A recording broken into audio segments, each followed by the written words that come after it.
Namaste. A warm welcome to everyone to this session of Sri Lalita Sahasranama Stotram chanting. Harda Swagatam. Let's give a minute for others to join, then we will start.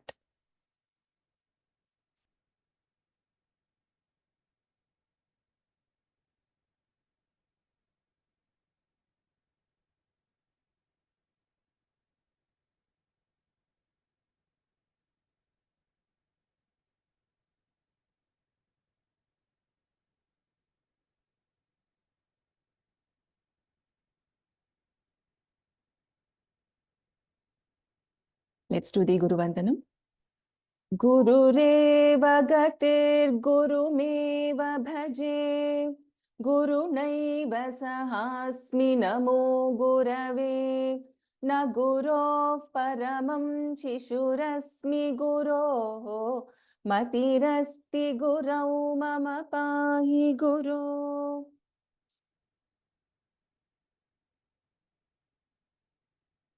Dhyanam.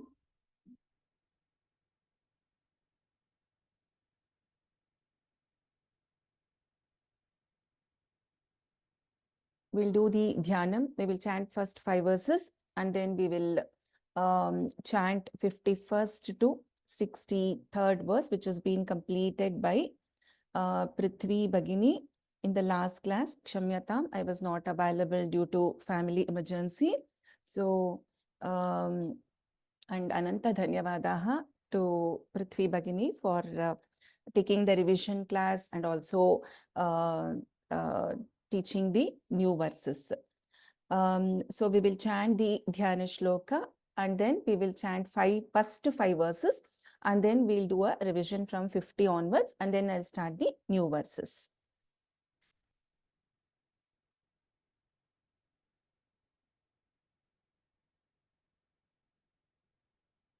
Sinduraruna vigrahan trinayanam Manikya Maulisphurat Taranayaka Shekharam Smitamukhi Mapina Vakshoruham Panibhyamalipurna Ratna Chashakam Raktotpalam Bibhratim Saumyam Ratna Ghatastha Rakta Charanam Dhyayet Paramambikam Arunam Karunatarangitakshim Dhrutapashankusha Pushpa Bana Chapam Animadibhiravrutam Mayukhaihi Ahamityeva vibhavaye bhavani Dhyayet padmasanastham vikasita vadanam padmapatrayatakshim Hemabham pitavastrang karakalitala sadhema padmam varangim Sarvalankara yuktam satatam abhayadam bhaktanam ram bhavani Shri Vidyam Shantamurtim Sakala Suranutam Sarva Sampat Pradatri Sakunkuma Vilepanamalica Chumbikasturikam Samandahasite Kshanam Sasharachapa Pashankusham Ashesha Janamohini Marunamalya Bhushambaram Japa Kusuma Bhasuran Japa Vidhau Smaredambikam Shri Matre Namaha Shri Mata Shri Maharagni Shri Mat Simhasaneshwari Chidagni Kunda Sambhuta Deva Karya Samudyata Udyadbhanu Sahasrabha Chaturbahu Samanvita Ragaswarupa Pashadhya Krodha Karankushojvala मनोरूपेक्षु कोदण्डा पञ्चतन्मात्रसायका निजारुणप्रभापूरमज्जद्ब्रह्माण्ड Mandla चम्पकाशोकपुन्नागसौगन्धिकलसत्कचा कुरुविन्दमणिश्रेणी कनत्कोटीरमण्डिता Ashtami चन्द्रविभ्राजदलिकस्थलशोभिता मुखचन्द्रकलङ्काभमृगनाभिविशेषका. So we'll do a revision from 51st verse. Yes, Tuesday's class was cancelled. There's a question. So I'm just trying to answer that quickly. On last Friday, there was a revision class. Sai Smriti, were you there? Can you Yes, unmute? ma'am. So till how many verses? Till 63rd verses were it was taught, or was it a revision? Ma'am, till 63rd verse it was taught. Okay. So last Friday, the class was there and the verses were taught till 63. Before that, there was a revision, and the day before, I mean, on the Tuesday, this week, Tuesday class was cancelled. So that is fine. So we will do a good revision of 56 to 63rd also. So do not worry in case if you are not able to attend. So first we will do a chanting from 51 to 55, and then I will do another revision.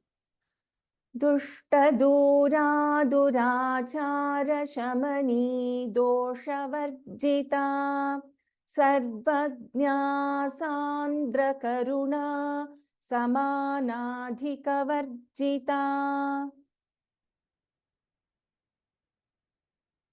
सर्वशक्तिमयी सर्वमङ्गला सद्गतिप्रदा सर्वेश्वरी सर्वमयी सर्वमन्त्रस्वरूपिणी सर्वयन्त्रात्मिका सर्वतन्त्ररूपा मनोन्मनी माहेश्वरी महादेवी Mahalakshmi मृडप्रिया महारूपा महापूज्या महापातकनाशिनी Mahamaya महासत्त्वा महाशक्तिर्महारतिः महाभोगा महेश्वर्या महावीर्या महाबला महाबुद्धिर्महासिद्धिर्महायोगेश्वरेश्वरी. Sai Smriti, you can repeat after me once after I chant this. Mahatantra Mahamantra Mahayantra Mahasana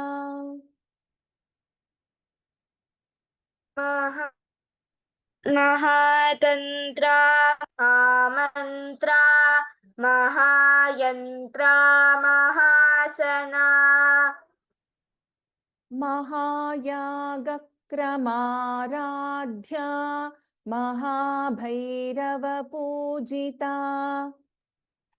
महागक्रमाराध्या भैरवपूजिता Maheshwar महाकल्प महाताण्डवसाक्षिणी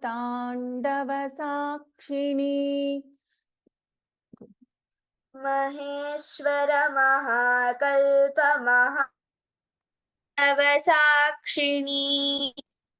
महाकामेश महिषी महात्रिपुरसुन्दरी महाकामेश महिषी महाकामेश महिषी महात्रिपुरसुन्दरी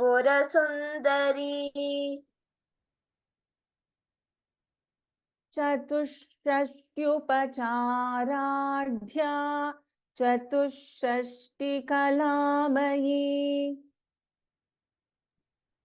चतुष्षष्ट्युपचाराढ्या चतुष्षष्टिकलामयी महाचतुष्षष्टिकोटियोगिनी गणसेविता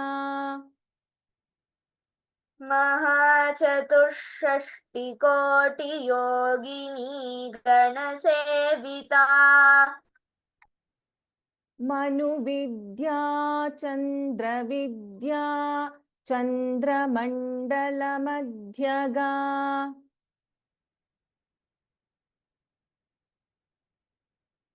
साई स्मृति मनुविद्या चन्द्रविद्या चन्द्रमण्डलमध्यगा चारुरूपा चारुहासा चारुचन्द्रकलाधरा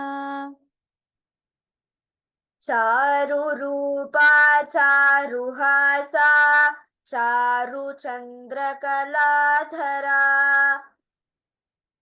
चराचर Jagannatha चक्रराजनिकेतना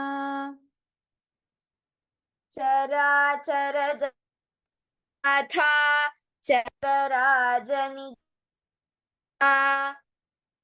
Parvati पद्मनयना पद्मरागसमप्रभा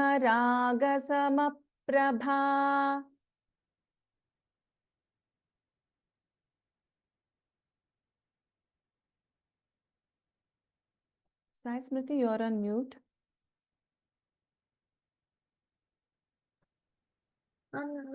Is my voice audible? Now it is audible. Can you chant the second line? Parvati पद्मनयना पद्मरागसमप्रभा पञ्चप्रेतासनासीना पञ्चब्रह्मस्वरूपिणी पञ्चप्रेतासनासीना पञ्चब्रह्मस्वरूपिणी Chinmayi परमानन्दा विज्ञानघनरूपिणी Chinmayi परमानन्दा विज्ञानघनरूपिणी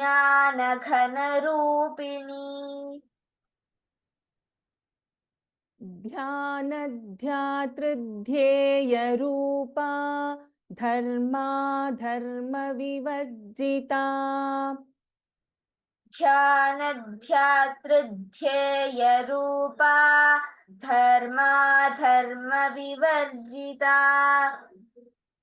विश्वरूपा जागरिणी स्वपन्ती तैजसात्मिका विश्वरूपा जागरिणी स्वपन्ती तैजसात्मिका सुप्ता प्राज्ञात्मिका तुर्या सर्वावस्था विवर्जिता सुप्ता प्राज्ञात्मिका तुर्या सर्वावस्था विवर्जिता सृष्टिकर्त्री ब्रह्मरूपा गोप्त्री गोविन्दरूपिणी सृष्टिकर्त्री ब्रह्मरूपा गोप्त्री गोविन्दरूपिणी So Meenakshi, first let us read the shloka. Samharini Rudra Rupa Tirodhana Karishwari. In Tirodhana, Dha is a Mahaprana. Sadashivanugrahada Panchakritya Parayana. Samharini Rudra Rupa Tirodhana Karishwari. Sadashivanugrahada Panchakritya Parayana. संहारिणी रुद्ररूपा हारिणी रुद्ररूपा संहारिणी रुद्ररूपा तिरोधानकरीश्वरी तिरोधानकरीश्वरी तिरोधानकरीश्वरी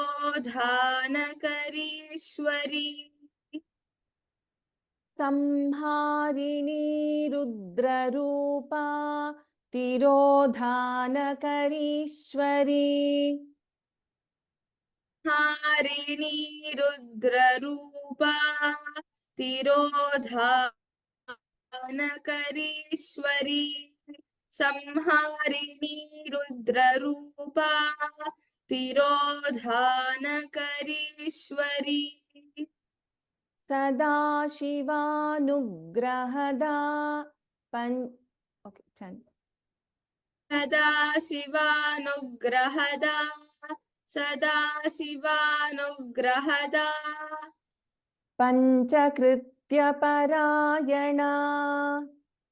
पञ्चकृत्यपरायणा पञ्चकृत्यपरायणा सदाशिवानुग्रहदा पञ्चकृत्यपरायणा सदाशिवानुग्रहदा पञ्चकृत्यपरायणा सदाशिवानुग्रहदा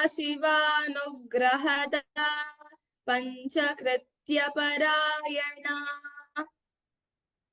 संहारिणी रुद्ररूपा तिरोधानकरीश्वरी सदाशिवानुग्रहदा पञ्चकृत्यपरायणा संहारिणी रुद्ररूपा तिरोधानकरीश्वरी सदाशिवानुग्रहदा पञ्चकृत्यपरायणा संहारिणी रुद्ररूपा तिरोधानकरीश्वरी सदाशिवानुग्रहदा पञ्चकृत्यपरायणा. So in the first line we have 4 names: Samharini, Rudrarupa, Tirodhanakari and Ishwari. Then in the second line again we have Sadashiva and then Anugrahada and then Panchakritya Parayana. So we have 3 names in the second line of this verse. Let's move to the new one.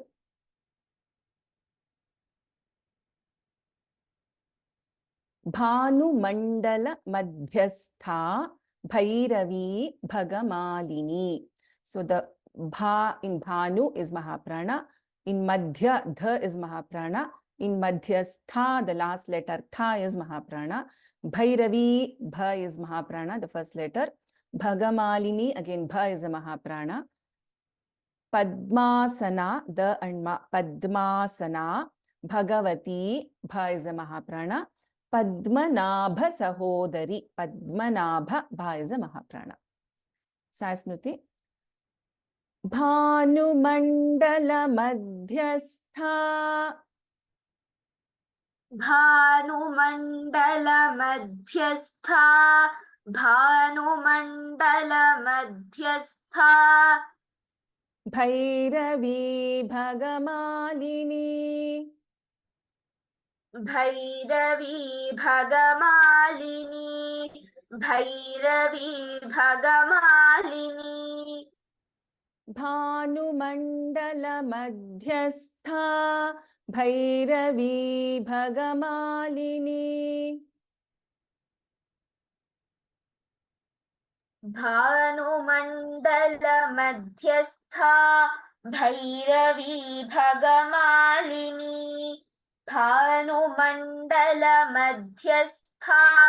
Bhairavi Bhagamalini. Padmasana Bhagavati.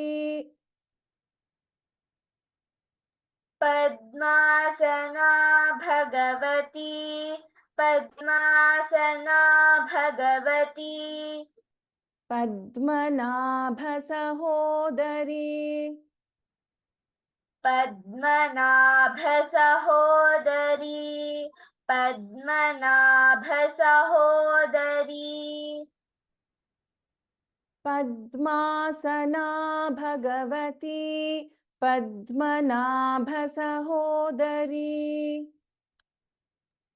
Padmasana भगवती पद्मनाभ सहोदरी पद्मासना भगवती पद्मनाभ सहोदरी भानुमण्डल मध्यस्था भैरवी भगमालिनी पद्मासना भगवती पद्मनाभ सहोदरी भानुमण्डल मध्यस्था भैरवी भगमालिनी पद्मासना भगवती पद्मनाभ सहोदरी भानुमण्डल मध्यस्था भैरवी भगमालिनी पद्मासना भगवती पद्मनाभ सहोदरी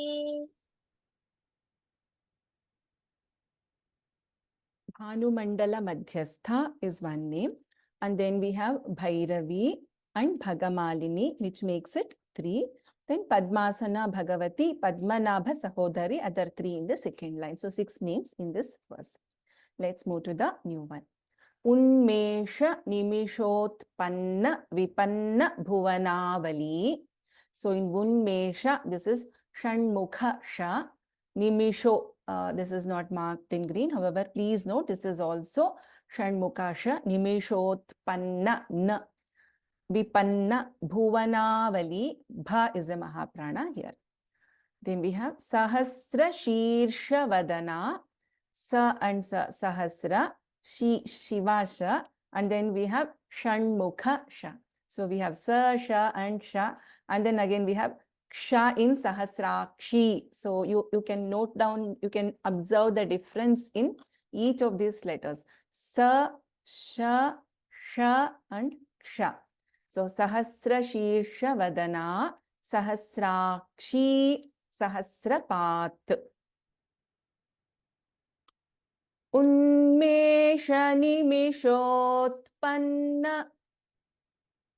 Unmesha Nimishotpanna Unmesha Nimishotpanna Vipanna Bhuvanavali Vipanna Bhuvanavali Vipanna Bhuvanavali Unmesha Nimishotpanna Vipanna Bhuvanavali Unmesha Nimishotpanna Vipanna Bhuvanavali Unmesha Nimishotpanna Bhuvanavali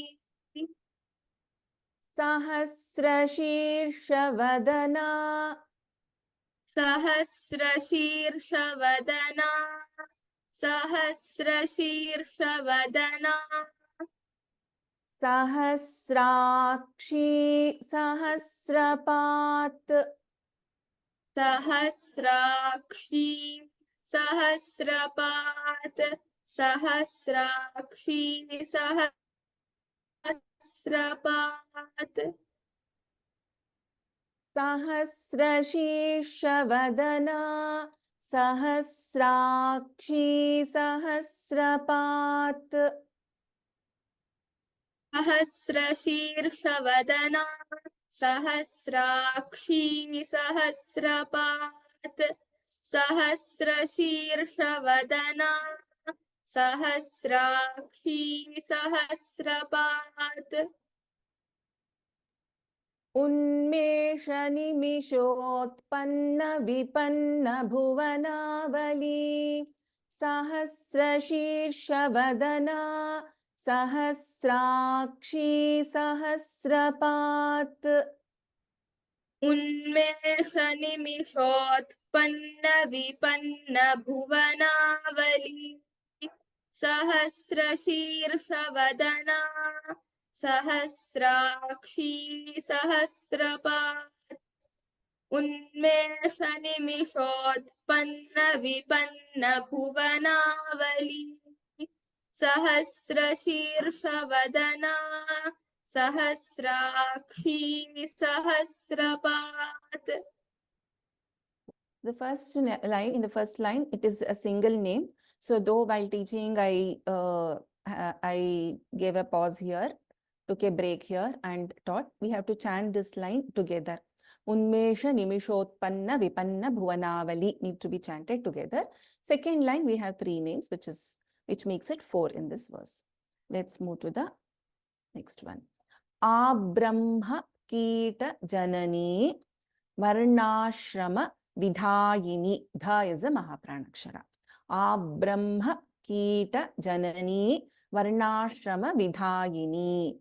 Nijagnya Rupa Nigama Punya Punya Phalaprada. Pa is a Mahaprana. In this, we have Alpaprana Pa also and Mahaprana Pa also. So Punya Punya Phalaprada. Abrahmakita Janani. Abrahmakita Janani. Abrahmakita Janani. Varnashrama Vidhayini. Varnashrama Vidhayini. Varnashrama Vidhayini. Abrahmakita Janani Varnashrama Vidhayini. Abrahmakita Janani Varnashrama Vidhayini. Abrahmakita Janani Varnashrama Vidhayini. Nijagnya Rupa Nigama. Nijagnya Rupa Nigama.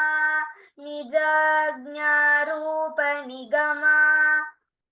Punya Punya Phalaprada.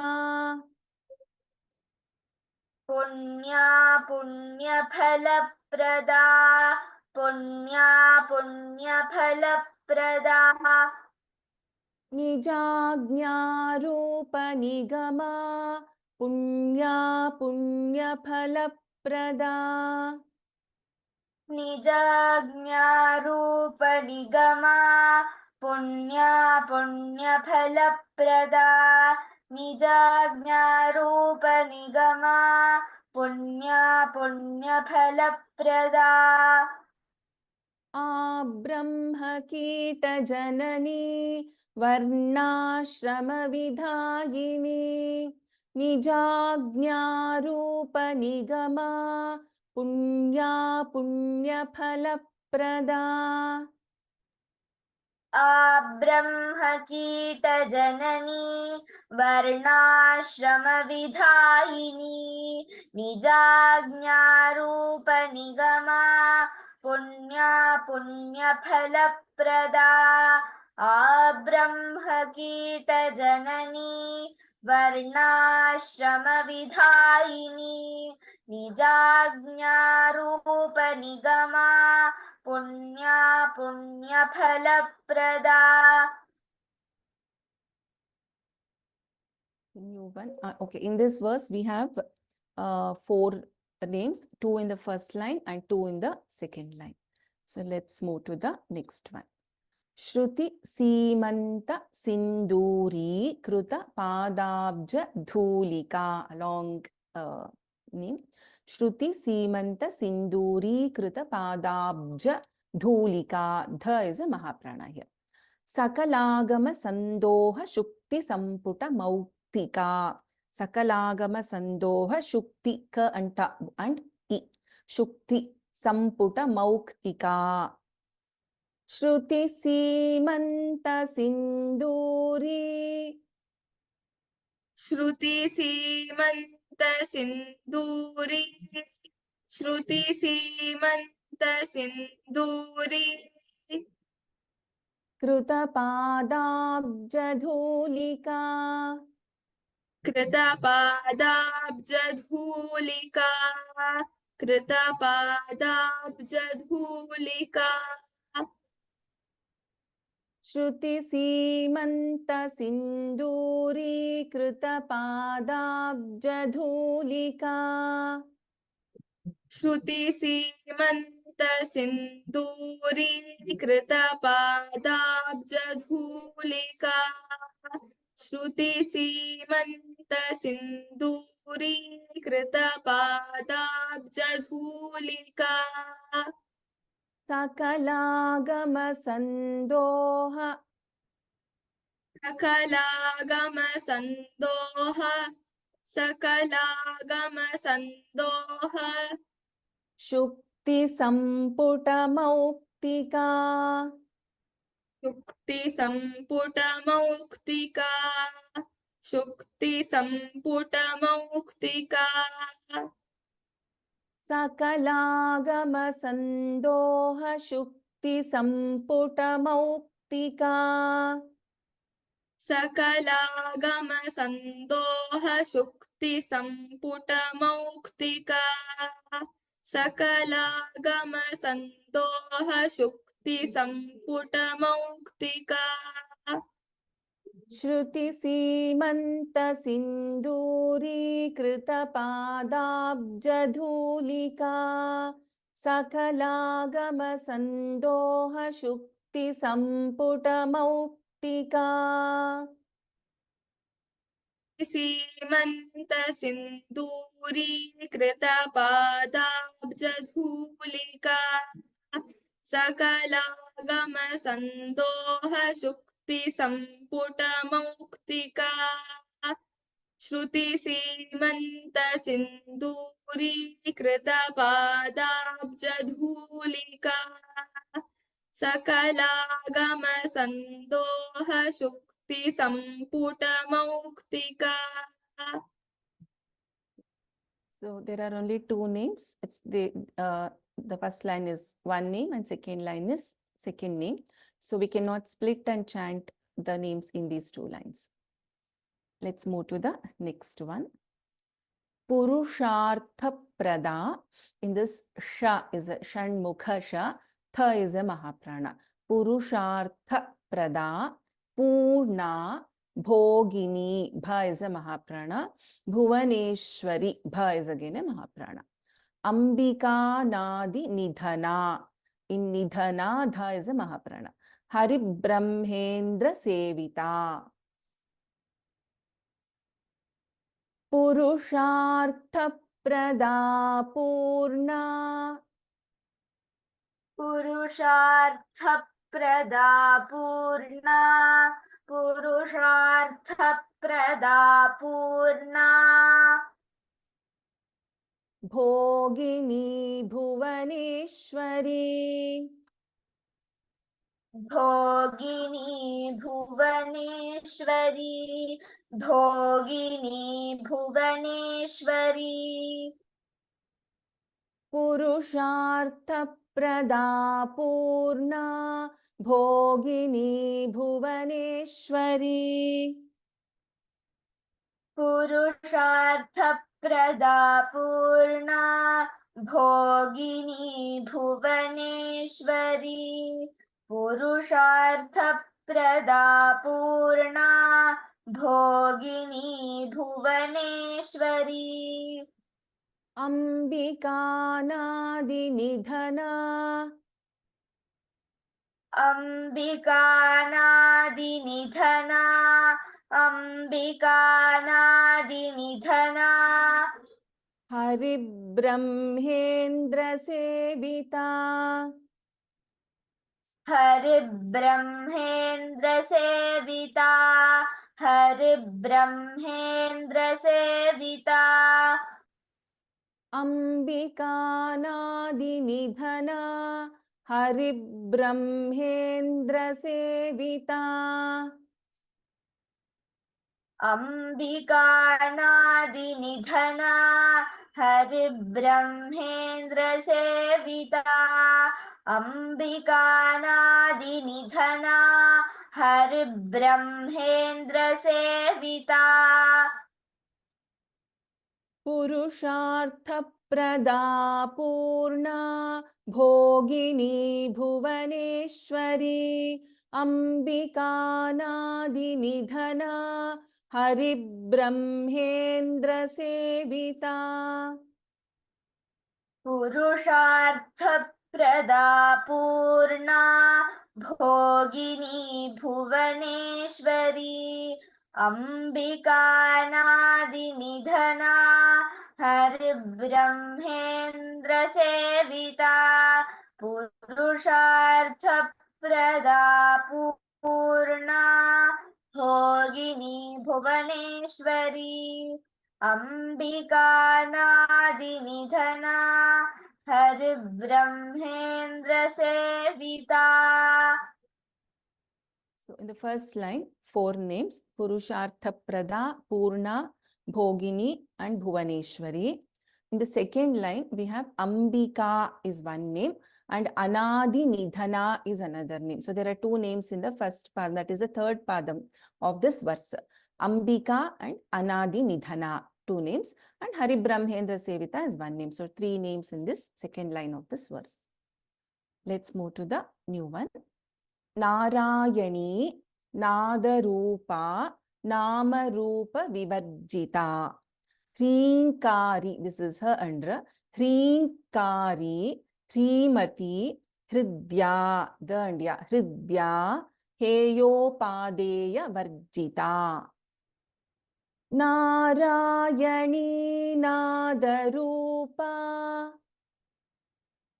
Narayani नादरूपा Narayani नादरूपा Namarupa Vivarjita. उपविवर्जिता नामरूपविवर्जिता Narayani Nadarupa Namarupa Vivarjita. Narayani नादरूपा नामरूपविवर्जिता Narayani नादरूपा नामरूपविवर्जिता Hrinkari Hrimati Hridya. ह्रीङ्कारी ह्रीमती हृद्या ह्रीङ्कारी ह्रीमती हृद्या Heyopadeya Varjita. हेयोपादेयवर्जिता हेयोपादेयवर्जिता Hrinkari Hrimati Hridya. Heyopadeya Varjita. ह्रीङ्कारी ह्रीमती हृद्या हेयोपादेयवर्जिता ह्रीङ्कारी ह्रीमती हृद्या हेयोपादेयवर्जिता. So in this verse, we have 3 names in the first line and 4 names in the second line, which is very clear. We will stop here. I will do a chanting from 64th verse, which we started today, till the 70th verse. Some of you wanted 67th and 68th to be chanted again. After that, I will call out the names for attendee chanting.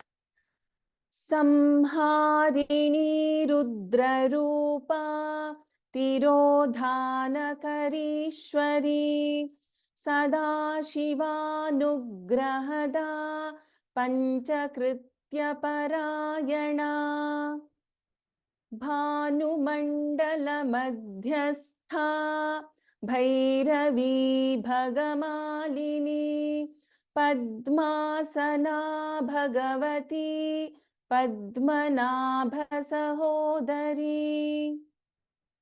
उन्मेषनिमिषोत्पन्नविपन्नभुवनावली सहस्रशीर्षवदना सहस्राक्षी सहस्रपात्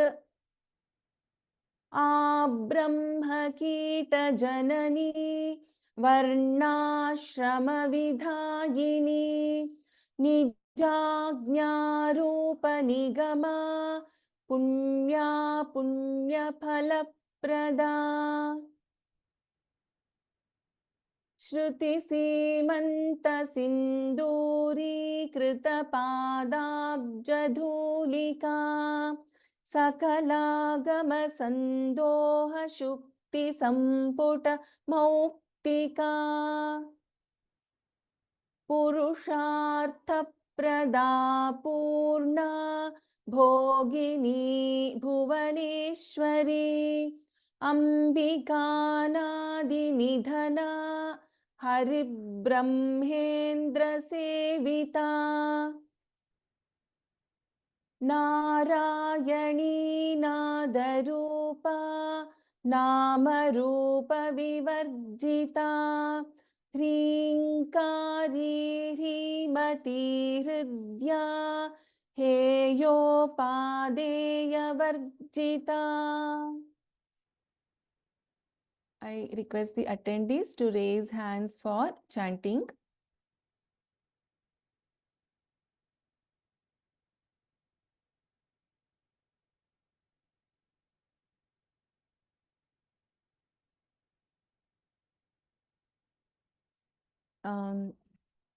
I know that there have been multiple mails and communication that you need to get a chance for chanting practice. My humble request is please have little patience. We will have an exclusive practice session which I will do, and hope to call out all the names of those who are interested to chant and practice. So till then, my humble request, have some patience. So in the regular class, I will call out as many names as possible, because with the time what is left out after revision and learning the new shlokas. So with that, let me call out the names. Vedavalli Rajju Kumar Bhagini, 70th verse.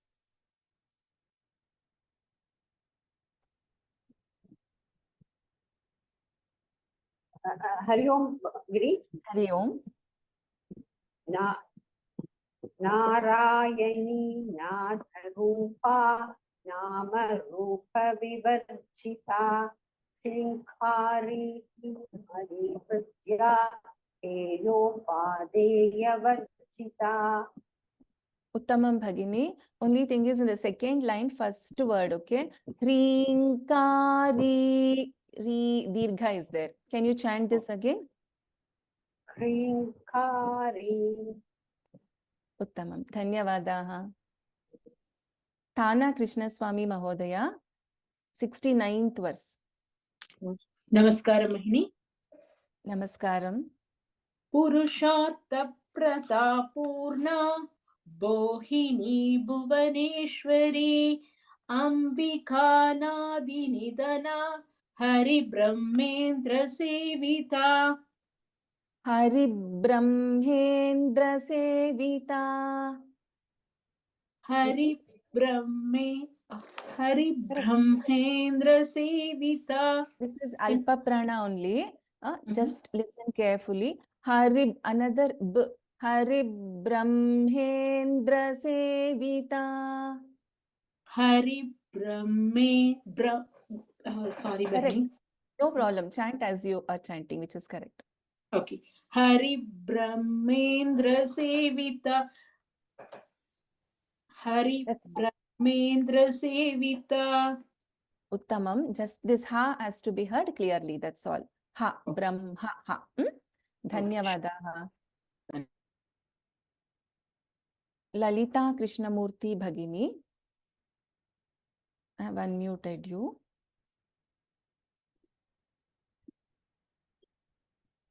Sixty-eighth verse. सीमंत सिंदूरी कृतपादाब्जदूरिका सकलागम संदोह शुक्ति संपुडमौक्तिका. Uttamam Bhagini. Just that in this if we can chant without taking a pause after Sinduri and without taking a pause after Sandoha, because these are single names. Otherwise it is fine. And I couldn't hear ta clearly. I don't know if it was network issue or what. So just that. Sudhis, okay. Dhanyavad. Dhanyavadaha Bhagini. Chandrasekhar Mahodaya, 67th verse. Yes. Ambika Brahma Kita Janani Varnasrama Vidayini Nijagya Rupini Nijagya Rupa Nigama. Nijagya Rupa Nigama Punya Punya Falaprada. This one, it's Nijagya Rup, like, it's not Gya, it is Nijagya Rupa Nigama. Nijagya Rupa Nigama Punya Punya Falaprada. Tamam, just pay attention to this Nijagya, okay? Otherwise it's good. Thank you. Dhanyavad. Mike Mahodaya. I've unmuted you. I don't know somebody by name. Okay. I've unmuted you. M-I-K-E, Mike. Okay. 66th verse, please.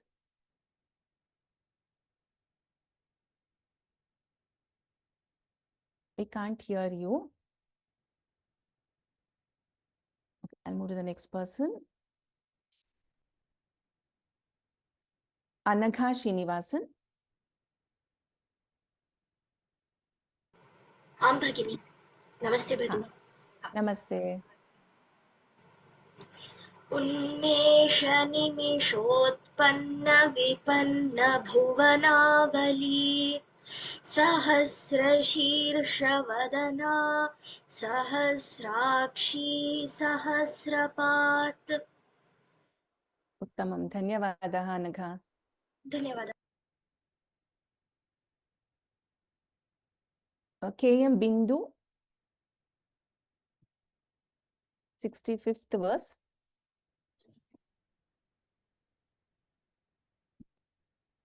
भानुमण्डलमध्यस्था Bhairavi भगमालिनी पद्मासना भगवती पद्मनाभसहोदरी. Uttamam. Dhanyavadaha Bhagini. Vatsala Krishnamani. I have unmuted you. Yes, Bhagini. Can you chant this? Samharini. Samharini Rudra Rupa Tirodhanakarishwari Sada Shiva Nugrahata Ada Panjakritya Parayana. Sada Shiva Nugrahada Panchakritya Parayana. Sada Shiva Nugrahada Panjakritya Parayana. Dhanyavadaha. Dhanyavada.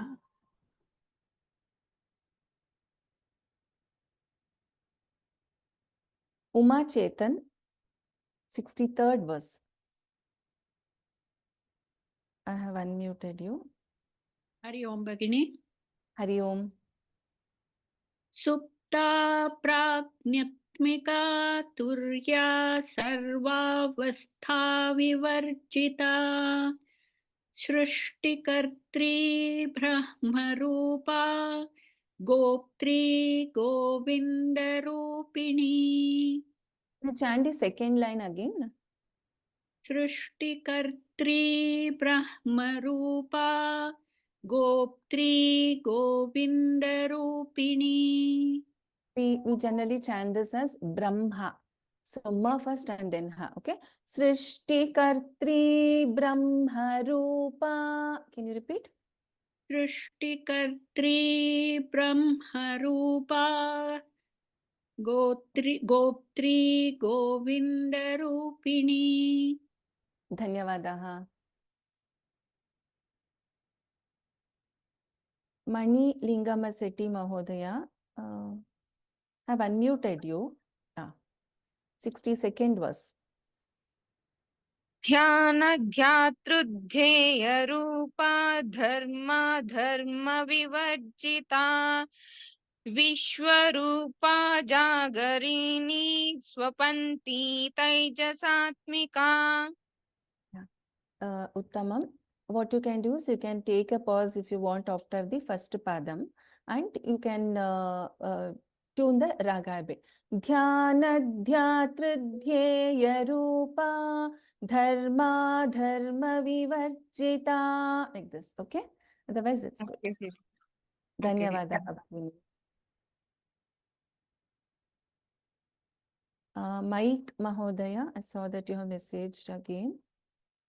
Yeah, I have unmuted you now.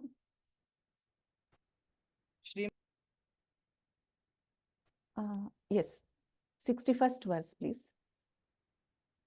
पंचप्रेतासनासीना पंचब्रह्मस्वरूपिणी Chinmayi परमानंद विज्ञान घनरूपिणी.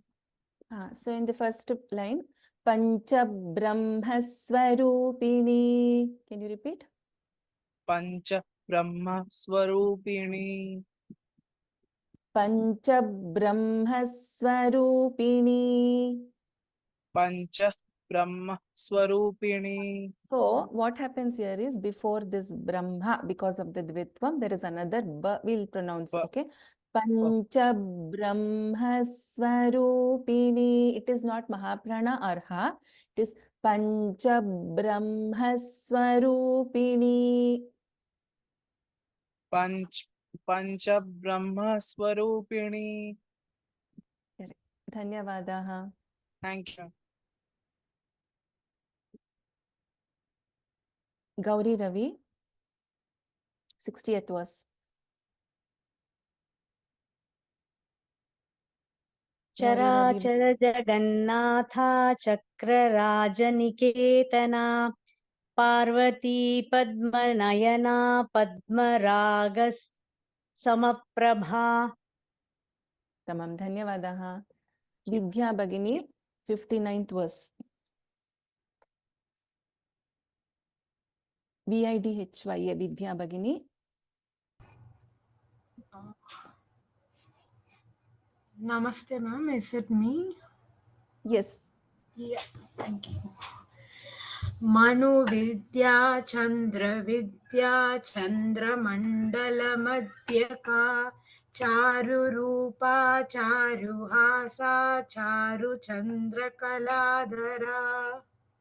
Tamam. In the first line, the last word, okay? I heard it as Ka. Chandra Mandala Madhyaga. The last letter. Can you repeat? Chandra Mandala Madhyaga. Dhanyavadaha.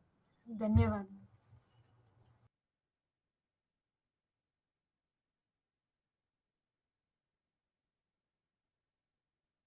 Mayura Jayam, 58th verse.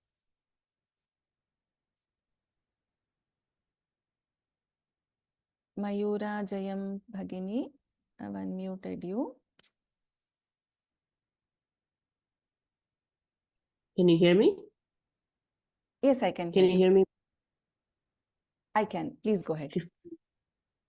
Chatushashta Parasharadya Chatushashti Kalamayi महाचतुष्षष्टि कोटियोगिनी गुणसेविता.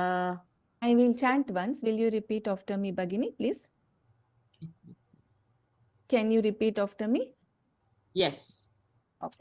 Chatushashtyupacharadhya चतुष्षष्ट्युपचाराढ्या. This is a dha mahaprana, okay? Chatushashti kalamayi. चतुष्षष्टिकलामयी. The second line has to be chanted together, okay? Maha Chatushashti Koti Yogini Ganasevita. महाचतुष्षष्टि कोटि योगिनी गणसेविता. Dhanyavadaha. For the benefit of all, if you remember the pronunciation rules aspect, after Visarga, if there is Sha or Za, we do not chant the Visarga here. So we combine and chant. So it is like Chatushashtyupacharadhya. It is not Chatushashti, it's Chatushashtyupacharadhya. Similarly, Maha Chatushashti Koti Yogini, Maha Chatushashti. So that is how we chant this. Okay. Let's go to Mrs. Niranjana Venkat Bhagini, 57th verse.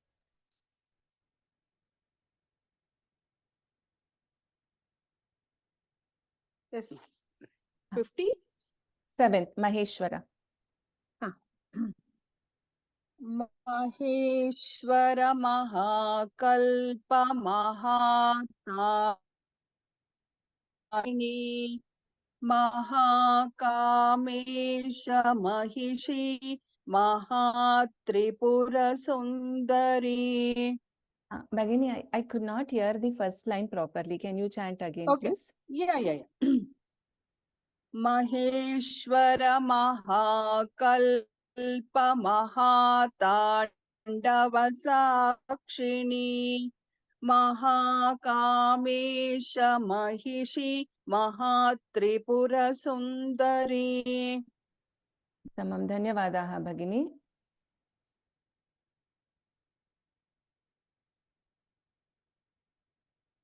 Let me just quickly call out.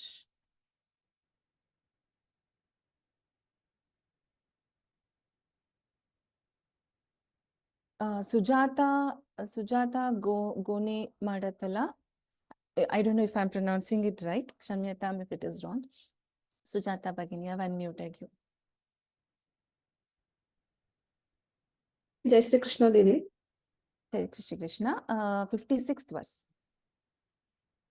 Mahatantra, Mahamantra, Mahayantra, Mahasana, Mahayaga Kramaradhya, Mahabhairava Pujita. Uttamam. Dhanyavadaha, Bhagini. Dhanyavada, Bhagini. Let's see how much time we have. I think we are done. It's 8 o'clock. So we will meet on Tuesday again. And as I mentioned, in case if I'm not called out your name, Kshamyatam, it is not at all intentional. And many a times I request all of you, in case if you have got a chance in one class and the next class, please do not raise a hand. Because in Zoom, we will not be able to track who has chanted, who has not chanted. The display will not be like that. So it will be very difficult for me to remember that, oh, this person had chanted in the last class. And, you know, it's very difficult to track that way. In the live class where we'll be focusing on chanting, listening, if there is any mistake, etc. So in case if I have not called out your name, please do not get discouraged. We will have a class and I assure you, we will call out your name. So with that, let us do the Mangalam. Sarva Mangala Mangalye Shive Sarvartha Sadhike Sharanye Triambake Devi Narayani Namostute. Dhanyavadaha. Ram Ram Ram. Punar Milamaha. धन्यवाद भगिनी. Dhanyavadaha. So there is a suggestion that, alphabetical order. So what is happening is there are classes where there are new people coming in. There are classes where some people join with a different display name. I mean, it's not intentional, but it so happens when they log in. So I have been getting this suggestion couple of times. Why not in the alphabetical order? But that is not ideal situation is what we have experienced. So that is the reason we are not calling in the alphabetical order. And also, like I said earlier, it's very difficult for us to track it that way. To arrange in the alphabetical order on Zoom, it is not, that setting is not an easy or available one. So with that, again, in case I know I'm repeating it, but please do not worry if you have not got a chance to chant. First and foremost, when the others are chanting, when we hear, yeah, we understand what mistakes we also do.